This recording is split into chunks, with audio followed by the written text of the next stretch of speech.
Hello friends, welcome back to our channel மிச்சமீதி. இன்னைக்கு நம்ம ரெஸ்டாரண்ட்ல பிரியாணியோட கொடுக்கிற கத்திரிக்காய் கிரேவி எப்படி பண்றதுன்னு தான் பார்க்க போறோம். இது chicken biryani, mutton biryani, vegetable biryani, mushroom பிரியாணின்னு எந்த பிரியாணியோட சாப்பிடும்போது ரொம்பவே நல்லா இருக்கும். பிரியாணியோட சேர்ந்து நல்லா பிசைஞ்சு சாப்பிடுறப்ப ரொம்ப டேஸ்டா இருக்கும். வாங்க இதை எப்படி பண்றதுன்னு பார்க்கலாம். முதல்ல நம்ம கத்திரிக்காயை ஃப்ரை பண்ணி எடுத்துக்கலாம். அதுக்கு ஒரு நல்ல அடிகனமான பாத்திரம் வச்சு அதில் ஒரு 2 டீஸ்பூன் எண்ணெய் சேர்த்துருக்கேன். சமையலுக்கு பயன்படுத்துகிற எந்த எண்ணெய்னாலும் சேர்த்துக்கலாம். நான் இன்னைக்கு கடலெண்ணெய் யூஸ் பண்ணுறேன். அதில் நான் ஒரு 2 கத்திரிக்காயை நீல வாக்கில் ஸ்லைஸ் பண்ணி வச்சுருக்கேன். அதை சேர்த்துக்கலாம். நான் இன்னைக்கு ஒரு 4 பேர் சாப்பிட்ற மாதிரி செய்கிறேன். அதுக்கு 2 கத்திரிக்காவே போதுமானது. கத்திரிக்காயை சேர்த்துட்டு நல்லா எண்ணெயிலேயே வதக்கி விட்டுக்கலாம். இது நல்லா லோ ஃப்ளேம்லேயே ஃப்ரை ஆகட்டும். கத்திரிக்காய் இந்த அளவுக்கு வர்ற வரைக்கும் நம்ம ஃப்ரை பண்ணி எடுத்துக்கணும். பாருங்க, நல்லா எல்லா பக்கமும் ஈக்குவலாக ஃப்ரை ஆகி வந்திருக்கு. இப்போ இதை நம்ம தனியாக எடுத்து வச்சுக்கலாம்.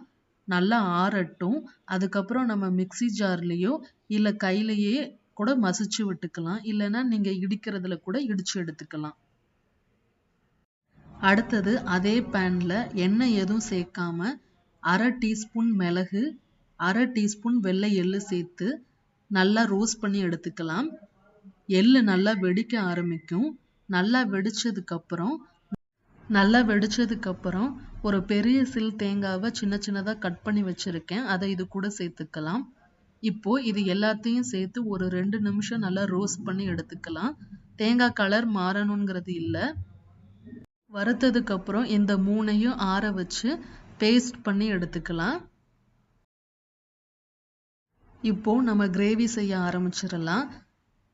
அதே கடாயில் நான் ஒரு 2 டீஸ்பூன் எண்ணெய் சேர்த்துருக்கேன். எண்ணெய் நல்லா சூடானதும் 2 துண்டு பட்டை, 2 ஏலக்காய் சேர்த்து நல்லா பொரிஞ்சதும் ஒரு மீடியம் சைஸ் வெங்காயத்தை ஸ்லைஸ் பண்ணி வச்சுருக்கேன். அதை இதில் சேர்த்துக்கலாம். சேர்த்துட்டு நல்லா வதக்கிக்கலாம். வெங்காயம் ரொம்ப வதங்கணுங்கிறது இல்லை, கண்ணாடி பதத்துக்கு வந்தால் போதும். இது கூடவே நம்ம கொஞ்சம் கருவேப்பிலை சேர்த்துக்கலாம். வெங்காயம் நல்லா வதங்கினதும் 1 டீஸ்பூன் இஞ்சி பூண்டு விழுது சேர்த்து நல்லா பச்சை வாசனை போகிற வரைக்கும் வதக்கிக்கலாம். கொஞ்சம் லோ ஃப்ளேமில் வச்சு வதக்கிக்கலாம், அடிப்பிடிக்காமல் இருக்கணும்.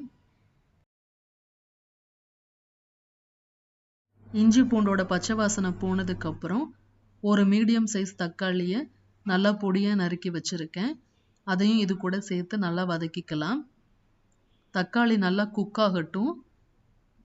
இப்போது நம்ம மசாலா ஐட்டம்லாம் சேர்த்துக்கலாம்.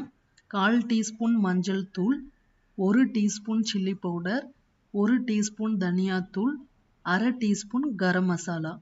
இதெல்லாம் சேர்த்து நல்லா மசாலா வாசனை போகிற வரைக்கும் நம்ம வதக்கிக்கலாம். நம்ம பிரியாணி எந்த அளவுக்கு காரமாக செஞ்சுருக்கோமோ அதுக்கு ஏற்ற மாதிரி இந்த கிரேவியோட காரத்தை அட்ஜஸ்ட் பண்ணிக்கணும். அதுவும் காரமாக இருந்து இதுவும் காரமாக இருந்துட்டால் சாப்பிட முடியாது. அதனால் பார்த்து சேர்த்துக்கோங்க. அடுத்தது நம்ம ரோஸ்ட் பண்ணி வச்சுருந்த கத்திரிக்காயை 1-2 இடித்து இதில் சேர்த்துக்கலாம். கூடவே கொஞ்சம் தண்ணி சேர்த்து இதை நல்லா கலந்து விட்டுக்கலாம்.